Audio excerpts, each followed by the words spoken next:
জীবনে একটা কথা মনে রাখিস ভাই, বন্ধু বান্ধব জীবনের সবার থাকে, টঙের দোকানে আড্ডা সবার থাকে, আবার সবার আড্ডা একদিন হারিয়ে যায় ব্যস্ততার মাঝে।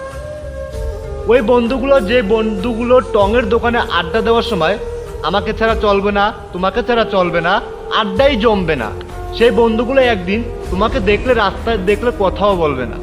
কারণ কি জানো ভাই, সে তার পথে তার কেরিয়ার গড়ে নিয়েছে, কিন্তু তুমি ওই টঙের দোকানে আড্ডা পর্যন্তই সমাপ্ত রয়ে গেছো।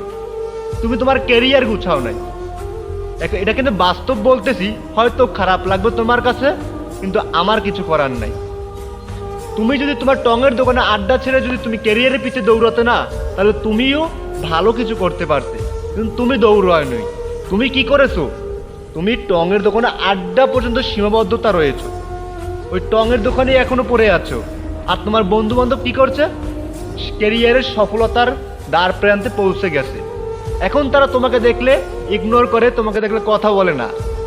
এমন এমন অনেক লোক আছে, ভালো পজিশন চলে গেছে, কোট টাই স্যুট পরে থাকে, রাস্তায় যদি বন্ধুদের দেখে, বন্ধু কি পজিশন আছে? রিক্সা চালু। বন্ধু রিক্সা উঠবে না, কি কারণে জানেন? তাকে তার পরিচয় দিতে হবে যে আমার রিক্সা চালক, আমার বন্ধু রিক্সা চালক, পরিচয় দেবে না।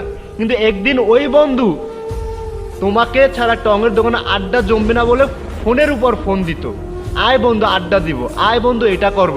সেই বন্ধু আজকে তোমাকে ইগনোর করবে। তাই বলছি ভাই, সময় থাকতে ওই টঙের দোকানে আড্ডাটা না ছেড়ে দে, নিজের ক্যারিয়ারে ফোকাস কর। এই পৃথিবীতে যেটা না, সেটা হচ্ছে ক্ষণিকের মোহ, শুধু মায়া, আর কিচ্ছু না। তোমার জীবনের ওটা যেটা থাকে, ওটা শুধু সামান্য কিছু মায়া, ওটা কিছুদিন পর কেটে যাবে। যদি থেকেও যায়, সফলতার এক প্রান্তে গিয়ে তুমি কাটাতে পারবে।